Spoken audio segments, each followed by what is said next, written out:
So hello there. Welcome to my YouTube channel. Anyway, this video was taken a while back in August when I took the family to Bodega Bay Marina RV Park. It was the first time that we were there, and there was a lot of places that we haven't explored in this particular area. So anyway, today the kids were too tired to go out on a bike ride, so I ended up having to ride the bike by myself to Bodega Bay West Shore Beach. The bike ride is about 3 miles long. Now, of course, you can see here I was taking the shortcut. If I was to go around to the front of the RV park and then ride from that street, it would be another quarter miles. So I decided to go on the dirt trail and cut through the RV. That kind of shortened the trip a little bit. So here I am, just right on the main street, and this is the street, one-way, two-way street that will be taking me directly to West Shore Beach. Along this trail, along this trip, you'll see and pay attention to as you're listening to the story, and I want to share this story too. That was told to me a long time ago by a friend.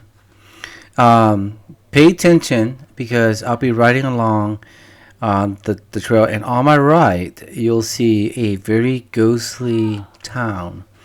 They call it the housing lab, but I have no idea what's in there. The only thing that I can tell you that there was a lot of no trespassing sign, a gate, but there was no security in front of it. So it was just a very small ghost town, with the building that's facing you is just basically a wall, and the inside of the town actually has a full house, but I don't know what's there. So it was just kind of creepy looking. Anyway, while on this trip, I definitely want to share you this story. Okay, this is a story that a friend of mine told me a long time ago, and I know that she has a large family, and they used to go there to basically do something camping every weekend, once a summer. So anyway, this story is called the Bodega Bay Ghost. Okay, tell me how you like it. Okay, so here we go. Every year, my good friend, of course, she has a large family, and they go to Bodega Bay almost right before the end of the Dutchess seasons ends. So they would go there and camp there for the whole entire weekend to craft for Dutchess. They would go and camp right off the West Shore Beach and wait until the tide is low. When the tide was low, they would walk under the high-hanging cliff and onto the jetty. Now the jetty has some huge and large boulder. Some are more than 6 feet tall.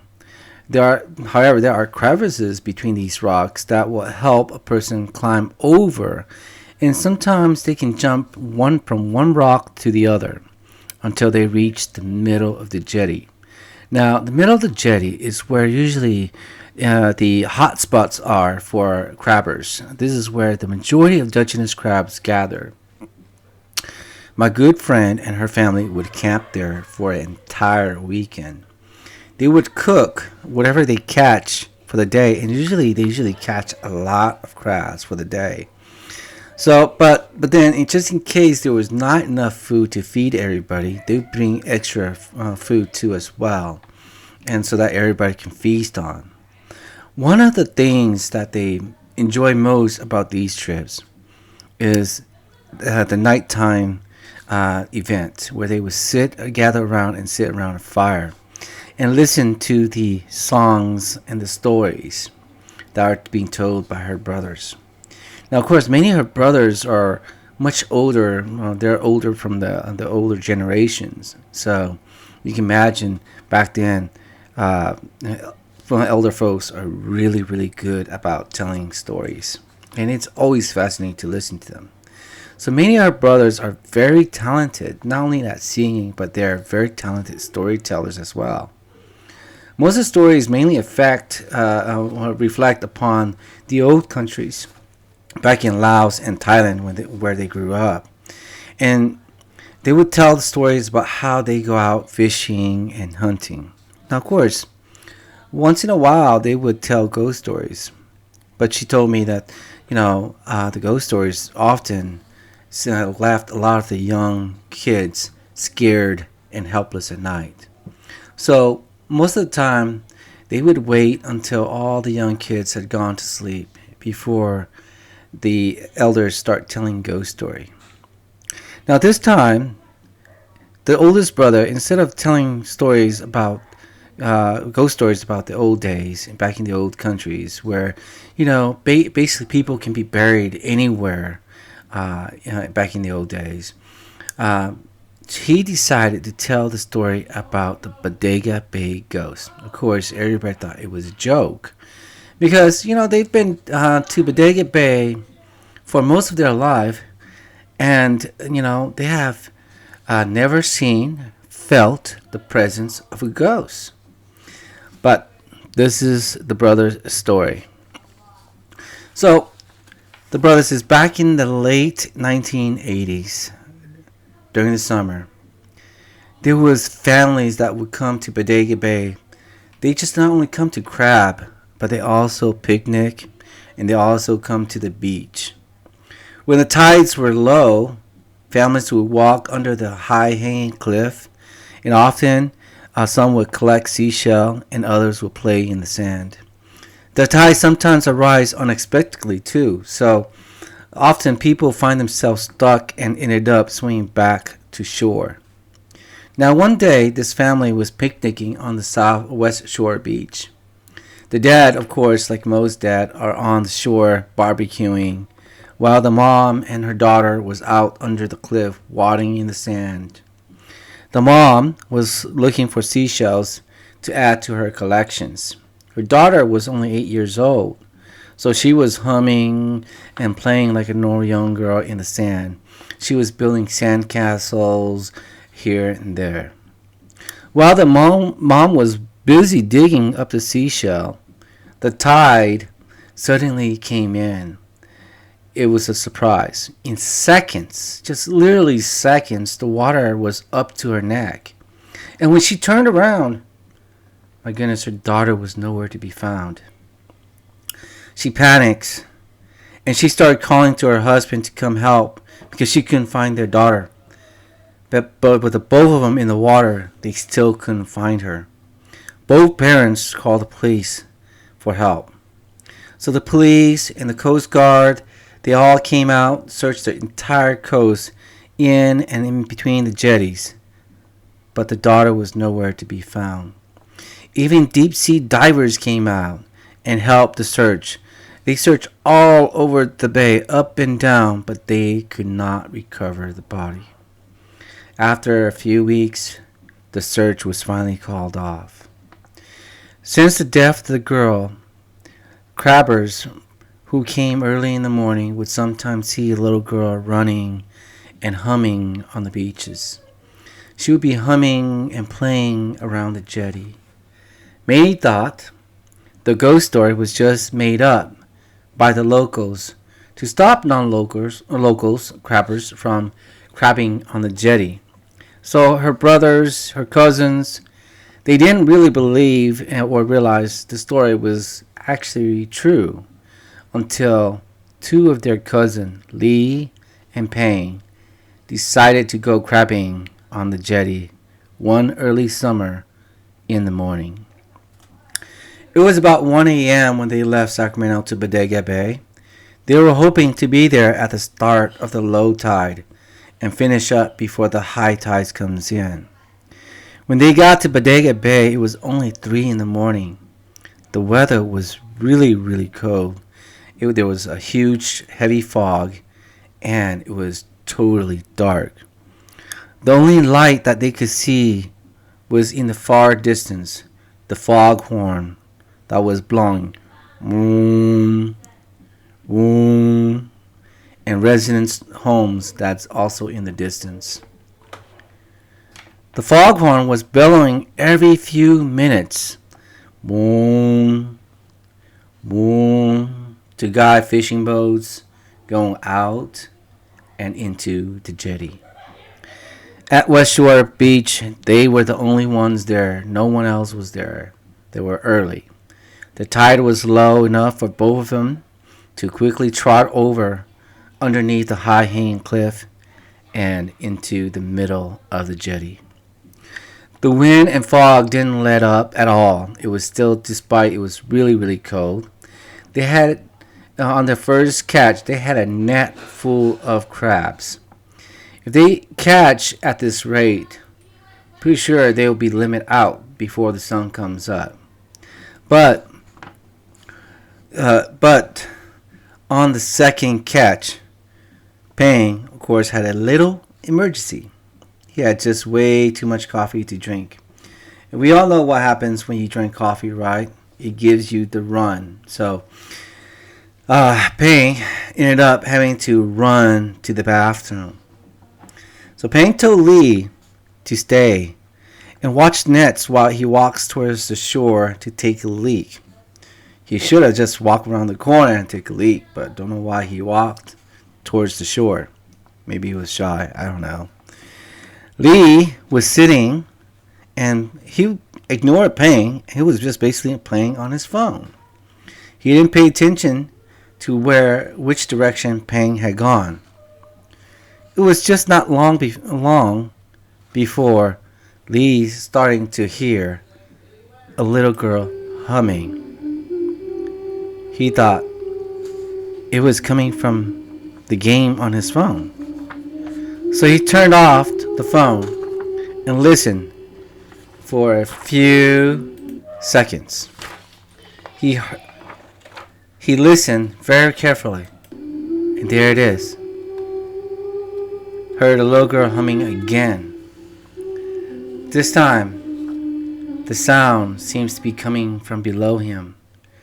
Lee stood up and turned on his headlight. He looked down between the rocks which he was sitting on. He was shocked to see a little girl playing and sitting below him. When he looked down and the light hit the little girl, creating a shadow on the ground, she looked up. Her eyes had no pupils. It was white as death. It was as though she was dead.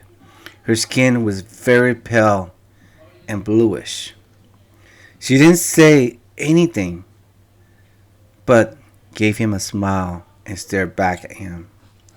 Lee suddenly felt a very, very cold chill up his spine, and it took hold of him, and his body suddenly froze. The headlight on his head started blinking in and out, and it was putting him in the dark.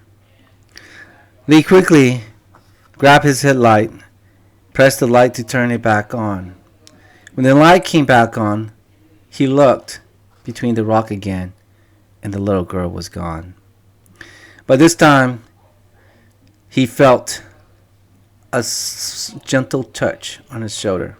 He jumped, and of course almost fell off the rock. He turned, and Pang was standing right above him. Lee told Pang, "What happened?"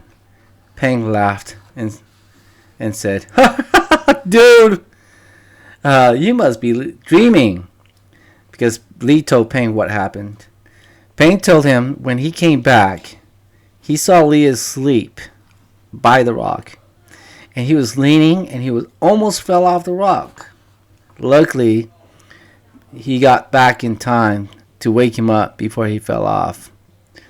Lee got up and then he realized, oh my God, all this time he was sitting down asleep. So it was just all a dream. But the dream felt so real.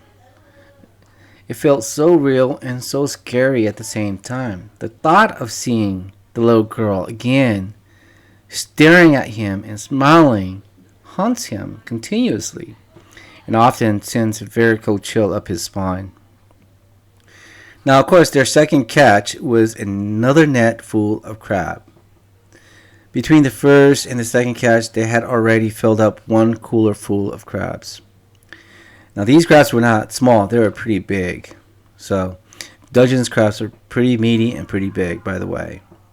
So, they both thought if they do it 2 more times, they would be done and be ready to go home. It was still dark and the sun hasn't come up yet. They've only been on the jetty for just a little over 45 minutes. Still, a little shaken by Lee's nightmare, it did not scare him enough because he decided it was his turn to go to the bathroom and answer nature's call. Pang, of course, watched Lee hopped up and down the rocks, between the rocks, and disappeared between the rocks a few distance away from him. Of course, Pang took out his phone and started playing poker on his phone afterward.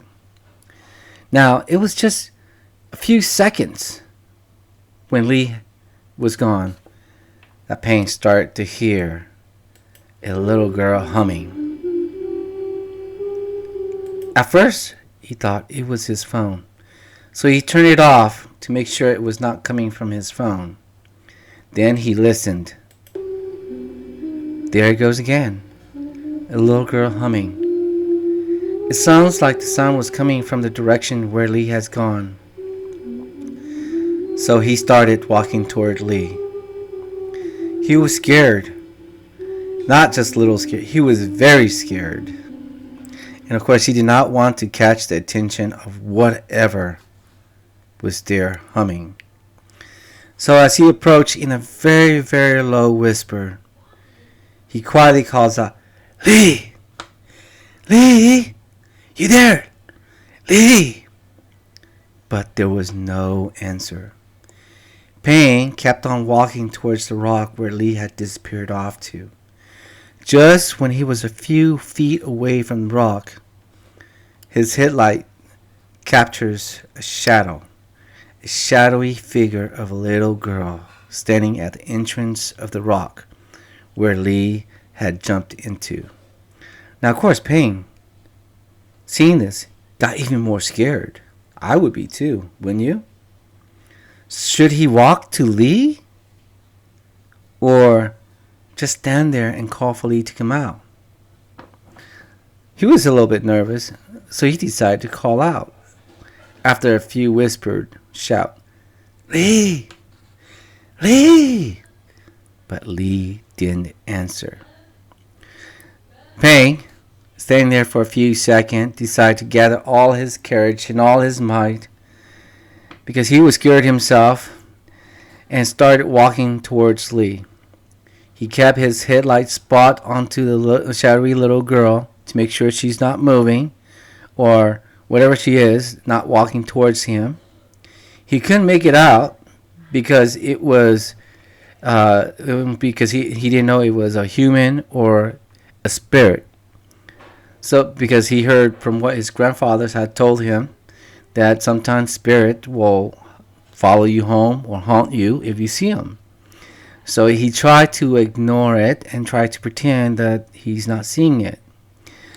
It was just a shadow, hopefully, that was just cast onto the rock, and hopefully it was nothing. Although he was still a little bit skeptical and scared. So he continues to walk quietly and slowly towards Lee, not to disturb any rock, not to make any loud stepping sounds or anything. As he continued to walk towards Lee, he keeps calling in a very, very low whisper, Lee! Lee! You there? But there was no sound. The only sound was the little girl's humming. The sound becomes closer and louder as he approaches the entrance to the rock. When Pang was just an arm's reach of the entrance of the rock, Pang didn't want the attention of whatever that was standing there at the entrance. He decided to climb on top of the rock. And hopefully we'll be able to look down to Lee. It was a very hard climb though, because the rock was quite high. It looks like at least a 6 to 7 feet high rock. So what he had to do was he had to utilize the opposite rock to help push him and repel him upward. Once he got up, he slowly crawled on his stomach and looked down between the rocks. The humming has become louder and closer now. Lee was getting more and more nervous as he pushed himself towards the edge of the rock and looked down with his headlight on. There was no one there, but only Lee with his earphone on. Lee was in a squatting position. Of course, seems like he was taking a number 2, a dump. Finally, relieved, Lee yelled, "Lee!"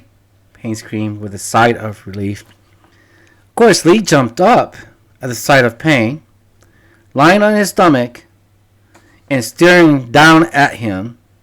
So Lee screamed, "Dude, what the fuck are you doing, Payne?" Payne told Lee that he heard a little girl humming, and she was just standing right in back of him. Lee turned around, and he started laughing. And I thought I was being scared, but then you told me it was just my nightmare. Now you're hearing it too, dude? Payne shouted, "Dude, I really saw the shadow. It was a shadow of a little girl just standing behind you. And she was just not standing, she was humming."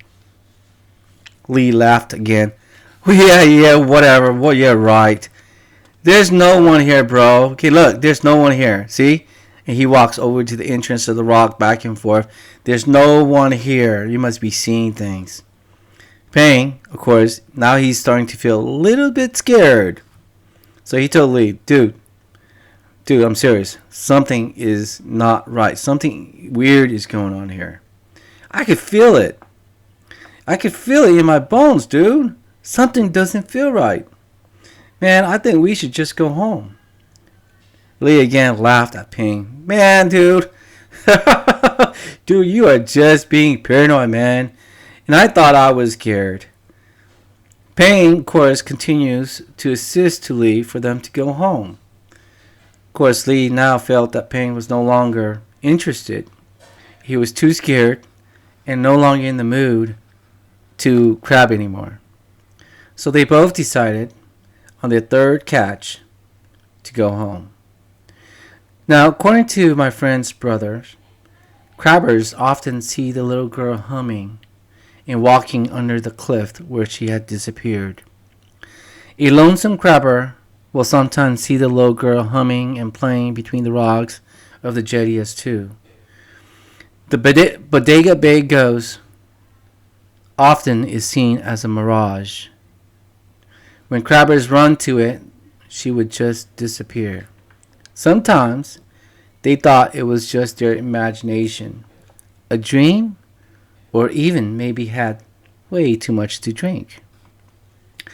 As scary as the story may sound to you, her entire family enjoyed the story.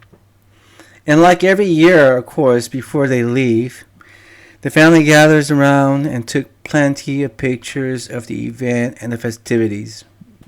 When the trip was finally over, my friend loaded up the pictures onto her computer. As she was going through each of the pictures, she notices a blonde little girl would appear standing beside her oldest brother. And it was not just one picture, it was on every single picture where her brother was taken. She thought to herself, wait a minute. I don't remember seeing a little girl in our camp. There's no little blonde girl in our camp. Why is there a picture of this little girl here? So she made a copy, and the next day she went to see her oldest brother about the little girl standing next to him in the picture. He looked at the picture, and of course, his face turned white, turned blue. He was scared. She could tell that his hair stood up. She could see he was scared just by looking at the picture. So she asked, "Bro, what's wrong, man? What's wrong, brother?" In a very, very low, cracking, and nervous voice, almost as if he was about to cry, he said, You you remember the ghost story that I told you about that night?" She nods. She nodded in return to acknowledge. Well, it was a true story. You know that character. I was Lee in the story. My friend was shocked, and she was surprised. She didn't think her oldest brother was lying. For as far as she knew, she just, after her brother told her that, she suddenly felt a cold overtook her body. It was like someone was patting her on the side. It was like someone was standing next to her brother and whispering in her ear, "He is mine, stay away." Her brother continues, This was the same little girl I saw when your cousin told me I was dreaming. But I swear I wasn't dreaming. But you know, ever since that encounter, and whenever I'm alone, I kept on hearing that little girl humming. She just kept on humming. Just kept on humming. And when I turned, there would be no one there. She then realizes that her oldest brother had never stayed home. Had never stayed home alone or go anywhere alone. Now, of course, long ago he used to love fishing and hunting, and sometimes he would go by himself. So she thought, at first, she thought it was just because when he stopped doing those activities, she thought to herself that maybe he has gotten older and wiser. He may have decided to help the wife out around the houses. Now she started to understand why. So she asked, "Have you thought about talking to a shaman or asking a priest for a blessing? Or have you talked to them about your experience?" Her brother responded, "Well, I've talked to our priest and he gave me his blessing, but the humming hasn't gone away." Now she's starting to worry. So she told her brother to go talk to a shaman, ask the shaman for help. But of course, her brother is a very strong Catholic believer, and her brother refuses.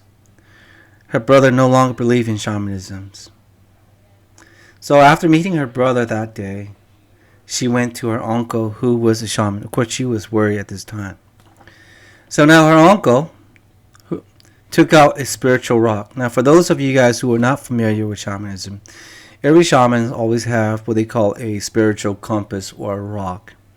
Some say that the shaman would say a few spells, but really it's just a few questions to ask the rock or the spell or the little device to help the shaman determine what's going on. And the spirit of the rock really bounce and move around to tell him what is haunting or what's going on with the person that the shaman is trying to cure. So after he was done, he turned to her and he said, "Well, your brother's spirit is very weak, and he has a wandering spirit. So that lost spirit somehow have locked onto your brother and following him around. She is pretty much harmless, but if time goes on, the spirit might take your brother's life. You should not allow for that to happen." So her uncle places a few spells on a red and white cloth, interwoven into a rope. He quickly say a few spells to the rope. Now, of course, the spell is not a spell, but basically telling the rope to stay alive and to insert his power and magic into the rope to keep whatever that's haunting the brother away. So her uncle told her to tie this rope onto her brother's ankle or his wrist. The rope will protect him, she said. So she went back to her brother and gave him the rope. Now, of course, her brother definitely refused to tie the rope around his wrist or his ankle. It was not his belief, so he did not want to do that. But, of course, the brother lived with her mother, so her mother, my friend went and told her mother, and her mother scolded her brother that he must put it on. So finally, after much scolding, her brother finally agrees to tie the rope around his ankle. Now, ever since she tied the rope to his ankle, her brother told her the humming has stopped. And that feeling of someone there next to him has gone away. Now, for those of you who are not in the shaman religion, pretty sure may not believe it, but I have a lot of experience myself, especially seeing and felt some sort of spirits, some sort of a presence, paranormal presence, too. Whether you believe it or not, that's up to you. But the question is, was this lost spirit really real? Or do you think it was just people's imagination? Now, you be the judge of that. For me, I believe it's real. So for you, I hope that you enjoy this story. Okay, so now, of course, if you guys decide to go to Bodega Bay and thought maybe you guys can get a glimpse of the Bodega Bay Ghost, maybe she's not there anymore because she followed somebody home. So as you can see, that's probably the reason why when I was there, I didn't feel it. Anyway, I hope that you guys enjoy this story. And of course, as you can see, I'm riding my bike back. It was a total of 6 miles. It was not tough. It was pretty easy. So if you guys do enjoy this story, please do subscribe to my YouTube channel. I'll find some other ways to change the name to make it easier for you guys to remember. Right now it's just a big fat long mumbo jumbo names. So I'll be sharing some of these stories and experience and the real estate lifestyles. And I hope that you guys all enjoy this story while I was telling you.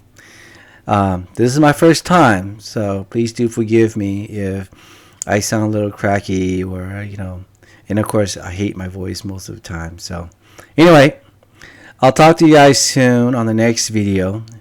I do have a very, very interesting story to share with you guys. But also enjoy the RV trips too as well. So I'll be posting some of those up soon. And I will talk to you guys soon. Alright? Bye.